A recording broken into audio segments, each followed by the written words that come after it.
HTML এ ট্যাগগুলোকে বিভিন্নভাবে modify করার জন্য বা ওর মধ্যে আরও কিছু স্পেশাল বৈশিষ্ট্য দেওয়ার জন্য কিছু সিস্টেম ব্যবহার করা হয়, যেগুলোকে আমরা বলে থাকি অ্যাট্রিবিউট, অ্যাডিশনাল ইনফরমেশন প্রোভাইড করা হয়। যেমন আমরা চাইলে এইচ1 এর মধ্যে অ্যাডিশনাল ইনফরমেশন প্রোভাইড করতে পারি, প্যারাগ্রাফের মধ্যে অ্যাডিশনাল ইনফরমেশন প্রোভাইড করতে পারি, বাট আরও সহজভাবে লজিক্যাল ওয়েতে, যেটা আমরা রেগুলার বেসিসে করব, এইরকম কিছু এক্সাম্পল দেখা যাক। কারণ এইচ1 এ আমরা সাধারণত অ্যাট্রিবিউট ব্যবহার করি না, বা হচ্ছে প্যারাগ্রাফে সাধারণত করি না, ঠিক আছে? তাও করলেও করতে পারি। কী ধরনের করতে পারি? যেমন আইডি প্রোভাইড করতে পারি। যেমন আমরা প্যারাগ্রাফের একটা আইডি দিতে যাচ্ছি। আইডি বলতে কি অ্যাকচুয়ালি?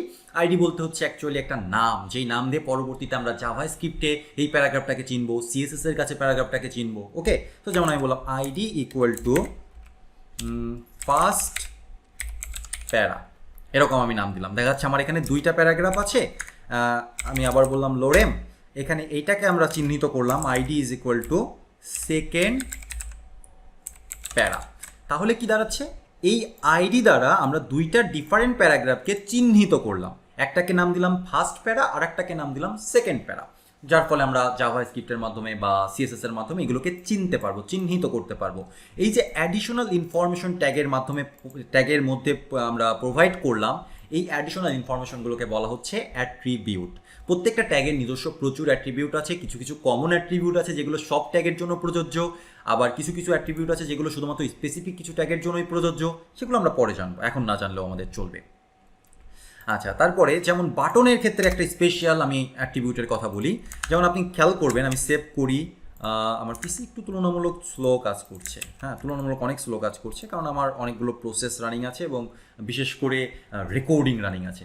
এখন দেখেন যে বাটনটা ক্লিকেবল হচ্ছে, হ্যাঁ, ক্লিক করা যাচ্ছে। সো আমি বাটনটাকে ডিসেবল করে দিতে চাচ্ছি। সো আমি এখানে যদি লিখি ডিসেবলড, এটা একটা অ্যাট্রিবিউট, কোনো ভ্যালু নেই, আপনি ইচ্ছা করলে এখানে ভ্যালু প্রোভাইড করতে পারেন, ডিসেবলড, তাও হবে, না করলেও হবে।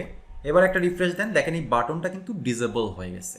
এখন আর এই বাটনটা ক্লিক করা যাচ্ছে না, দেখেই বুঝতে পারছেন যে এটা ডিসেবল। তো এরকম প্রত্যেকটা ট্যাগেরই কিছু না কিছু স্পেশাল অ্যাট্রিবিউট আছে। ফর এক্সাম্পল, আপনি এখানে কিছু লিঙ্ক শো করতে চাচ্ছেন, লিঙ্ক শো করার জন্য অ্যাঙ্কর ট্যাগ বা এ ট্যাগ ব্যবহার করা হয়। কিভাবে? এই যে এইভাবে দেখেন, এখানে আমি এ লিখে ভিএস কোড ব্যবহার করছি, তাই ক্যাপ প্রোভাইড করলাম, অটোমেটিক্যালি আমার জন্য কমপ্লিট হয়ে গেল। এখানে আমি লিখলাম যে মাই ওয়েবসাইট। এবার আপনি এখানে এইচরেফ মানে হচ্ছে আপনার ওয়েবসাইটের লিঙ্কটা, আপনি বললেন যে https mywebsite.com, এরকম হচ্ছে আপনার ওয়েবসাইটের লিঙ্ক। ওকে, আপনি এটা দিলেন। এই এইচরেফটা হচ্ছে এ ট্যাগের অ্যাট্রিবিউট। এবার আপনি সেভ করলেন।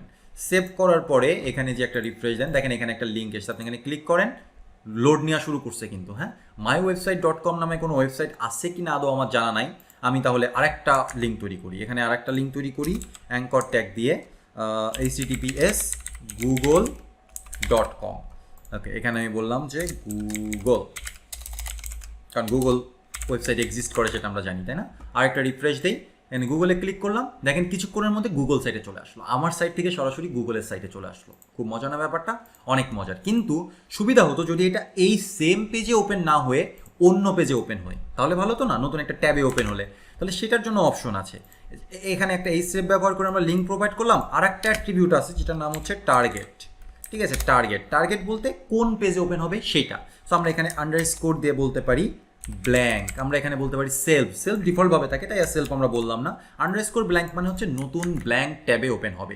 সো আমি একটা রিফ্রেশ করি, এবার যদি ক্লিক করি তখন আর সেম পেজে ওপেন না হয়ে নতুন আরেকটা পেজে আমরা ওপেন করতে দেখতে পাচ্ছি। তো এইটাই হচ্ছে অ্যাট্রিবিউট, অ্যাডিশনাল ইনফরমেশন প্রোভাইড করা ট্যাগের সাথে। ট্যাগের সাথে যখন আমরা অ্যাডিশনাল কিছু ইনফরমেশন প্রোভাইড করতে চাইবো ব্রাউজারকে, তখন আমরা ব্যবহার করব অ্যাট্রিবিউট। অ্যাট্রিবিউট ব্যবহার করার নিয়ম কি? প্রথমে একটা কি ব্যবহার করতে হবে, যেমন আইডি এখানে একটা কি, তার একটা ভ্যালু ব্যবহার করতে হবে।